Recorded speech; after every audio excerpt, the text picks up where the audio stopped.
Good morning mga karyad. Tayo ay magsabaw tayo ng sardinas with kangkong at malunggay. Ayan, nagpakulo na ako ng kamatis, luya at saka sibuyas. Ayan mga karyad. Ngayon lagay na natin yung ating sardinas. Ayan. Simpleng luto lang to, pinapakulo lang ng tubig. Walang gisa-gisa. Ayan, dalawa para masarap. Yan. Yan mga karet, tingnan lang natin mamaya pag nakulo yan. Halo natin at isunod na natin yung kangkong. Ayan na mga karet, kulo na. Lagyan na natin ng pantimpla.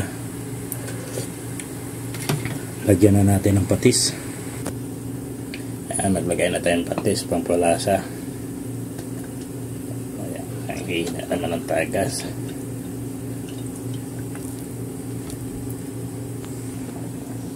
Ayan na mga karyad, lagay na natin yung kangkong.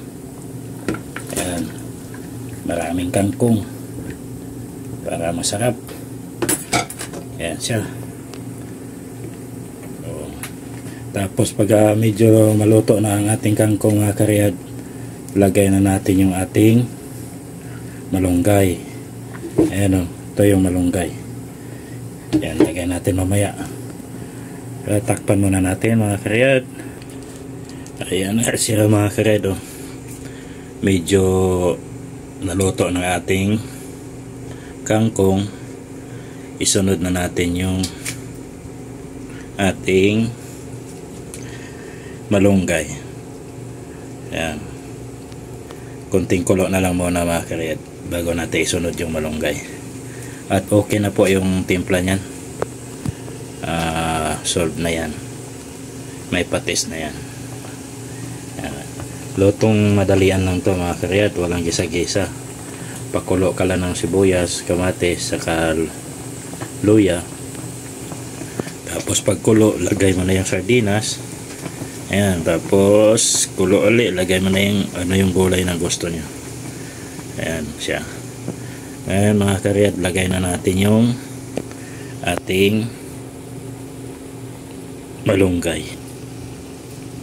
Ayan, nalagay na natin ang malunggay. Ayan, simutin muna natin.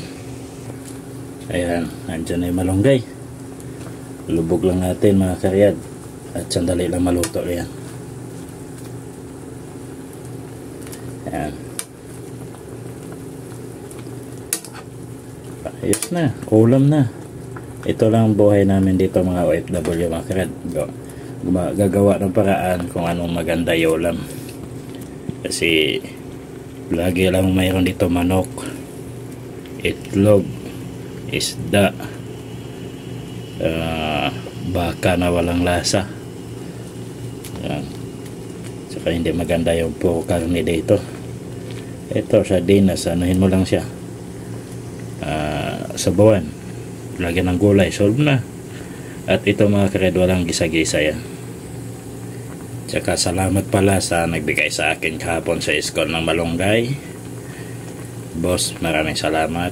May pang-ulam na kami. Ayan, hinaluan ko ng malunggay. Ayan, tikman na natin kung ayos na ba. Wow, malasa. Ayan, okay na mga karyad. Kaya hanggang dito na lang. God bless you all. Bye-bye. Ingat po tayo lagi kung saan man tayo nagtatrabaho sa ibang bansa. Alright. Bye-bye.